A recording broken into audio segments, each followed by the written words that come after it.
Senator Klobuchar, thank you so much for thank taking you, the Mara. time to be with us today. I first want to start off by saying thank you so much for all the support you've given to trans folks, at least since you've been in the Senate. That's what I know about. Yeah. And I think it goes back a little bit beyond It does. When I was the county attorney, I actually did a lot on hate crimes. Well, where does your trans story start? Have there been trans people in your life? Well, yes. And in Minnesota, as you know, we have been, I think, fairly progressive, above average as usual, in how we've handled some of this. And we were the first state in the early 90s that actually had a anti-discrimination law that included trans people. Part of that is we had one of the first gay Senate presidents in our state legislature, Alan Speer, and some incredible activists there. And so that's what I came through and up through. So when I got to the Senate, we wanted to get the hate crimes bill done, but I was always understanding of some of the trans issues and was appalled, of course, by what's been going on lately with this president going backwards in terms of patriotic trans members of our country wanting to simply serve in the military, and then he bans them from doing it, which is one of the first things I put in for the first 100 days where I'm president. I'm going to reverse that. Or the way he keeps trying to repeal the Affordable Care Act, which provides health care for so many trans members. Or the way he is when it comes to education, and Betsy DeVos, who has brought us backward as well. And I just think our whole country does better when we all do better. And that includes our trans community. That's really wonderful. I appreciate that.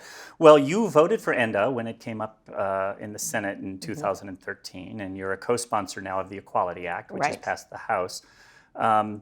What other things have you, what other parts have you participated in? Sure.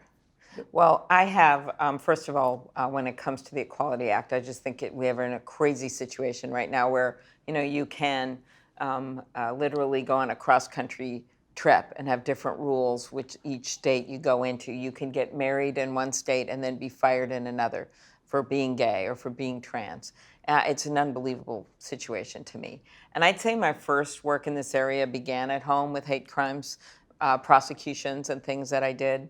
And I've also worked on a number of school safety issues, bullying. I'm on the Judiciary Committee, so it allows me to work on those issues and be a leader on those issues. We've got that horrible statistic. I think 75% of trans people feel in danger out there, either in schools or on the streets. And then the final thing that I don't think it's enough attention is the high rate of suicides with our trans community, sadly, and the high rate of LGBTQ kids committing suicide while they're still young, while they're still in high school. And if you think it's just a number, we have had a 30% increase in suicides in the United States of America in 15 years, with that rate mirroring what we've seen in the LGBTQ community. So one of the first proposals I put out as presidential candidate was putting $100 billion into addiction and mental health. And a lot of times they go hand in hand. Absolutely. So it is, you've got a situation where we don't do enough in school with counselors. We don't have enough mental health beds. In the state of Iowa right now, I don't know why I'd be focused on that state, but in the state of Iowa right now, there are only 64 public mental health beds in the whole state. So you think of a parent who's trying to get help for their child when they're severely depressed. There is no place for them to go. And so that's why I made this a major focus. And how do I pay for it? The opioid manufacturers, there's going to be a major lawsuit. Conservative estimate, it brings in $40 billion. You can also put a per milligram tax. Like the tobacco lawsuit. Just like tobacco. And I think that money, when you combine it with the milligram tax and some of the other things, that should be used not just for opioid addiction, which is a huge issue, but it should also be used for mental health. Well, one of the things that's scaring transgender people right now is what the president's doing around health care. Until the Affordable Care Act came along, being transgender was a pre-existing condition. It made us uninsurable unless we had an employer plan that had to accept us. What's your plan to fix this, to settle this down, and why should trans people care? Well, the first is right away, in my first week, is stopping these attacks on the Affordable Care Act. stopping the sabotage of the Affordable Care Act. Literally every day, this administration does something to make it harder for people to get their health care. And if you don't believe me, look what they did with that case down in Texas, where they're actually arguing to get rid of the protection on pre-existing conditions. And of course, being trans is considered a pre-existing condition. So is being a victim of domestic violence, which also affects the LGBT community, just like all communities. All of these things, we literally made headway, and now they're trying to go backwards. So what I would do is stop the attacks on it, and then I would move to more healthcare coverage. As you know, one of the things that's really hard for the trans community is pharmaceutical prices, and we just haven't done enough when it comes to that. And that's why I would take this on immediately. Taking on Medicare negotiation to bring prices down doesn't just help seniors, it helps everyone. Taking on bringing in less expensive drugs from other countries like Canada. And I have led that bill as well as the Medicare negotiation. I think that would help with our trans community issues. Making sure that we expand the Affordable Care Act to also have a public option. And you can do it with Medicaid or you can do it with Medicare. All those things we should be doing to move us forward. But this administration, in addition to going after transgender people, with the attacks on healthcare and education and our military service, they are just making it harder and harder for people to get healthcare. Okay. Yeah, so one of the things that I think is most unconscionable about our current president is that there are children all over the country who are really scared. There's immigrant children, of course, there's Muslim children, and there's transgender children. And the president and Secretary DeVos have made it clear that they're not going to enforce Title IX sex discrimination protections for trans students. And those have meant so much. And a lot of folks worked really hard with the Obama administration to get those in place. Do you have a plan for that, or what can trans students expect from you? Well, they can expect that immediately I would bring back those rules, and you don't need an act of Congress to do it if they get worried about how long that takes over there in the gridlock.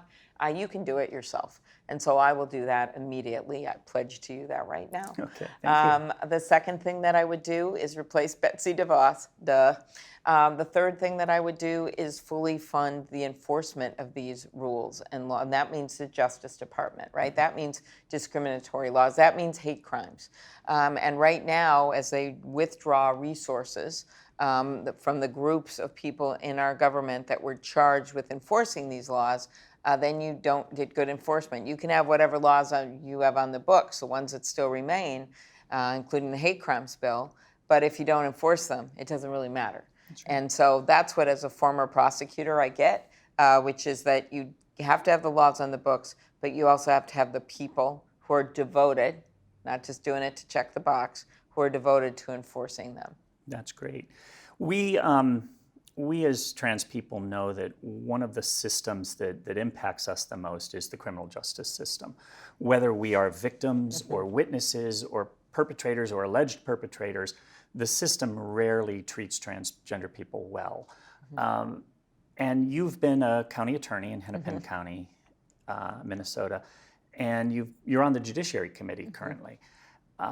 What would we expect from you around these issues, and what kind of plans do you have? The first would be to make sure that we are enforcing the laws, and that means having the personnel to do it who are devoted to doing it. The secondly is look at our criminal justice laws and make sure that we're not giving inordinate sentences. We know that in addition to be victims of crimes in higher numbers, our transgender community, they also sometimes get charged with some crimes that may be as a result of mental health or other things. And this administration does not seem aware of what we need to do to stop that from happening. So a few things. One is we did some criminal justice reform for nonviolent offenses. That was good on the federal level. I think we need to go a step forward with criminal justice reform. The second is mental health, which we've talked about, but my plan is to make that a major priority. 1 in 5 Americans deal with mental health sometimes in their lives, depression, schizophrenia, and it is even higher in the trans community, in part because they feel so isolated at times. So making sure that's part of it. When I was the DA, we started a mental health court because we understood how important that is to treat those cases differently. And sometimes you can have some pretty minor crimes that get people involved in the system. And if they need mental health help instead of going to jail, they should get the mental health help. And so that is a big piece of what I would do.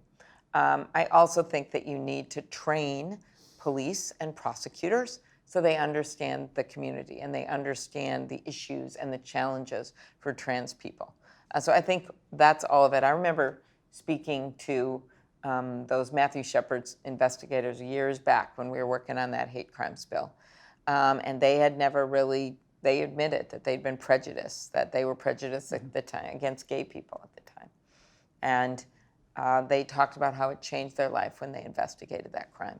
Well, we need all of our law enforcement, from prosecutors to police to probation officers on down, to understand the trans community and the challenges that they have. And that's how you get justice. I always said as a prosecutor that we were to be ministers of justice, and that our goal was not to have repeat customers as much as we wanted to be efficient. Our goal was to stop people from committing crimes in the first place and treat victims with the respect they deserve. And that really cries out for more work when it comes to the trans community. What else would you like to talk about? What would you like transgender people to know? I want them to know that this election is like no other election. And I appreciate your leadership, Mara. You have come to the halls of Congress before it was cool. You have been there and led the way and reached out to communities beyond the transgender community to get support. I have seen you in the rooms with Senator Schumer. I have seen you in the rooms with senators who come from pretty conservative states, and you have made the case. And we need more of that, because we need people to never forget the help that we need to give here to the transgender community and how they have every right to be at the table. Because you know the whole old saying in Washington, if you're not at the table, you're on the menu. Absolutely. Well, thank you very much for that. Okay, thank you.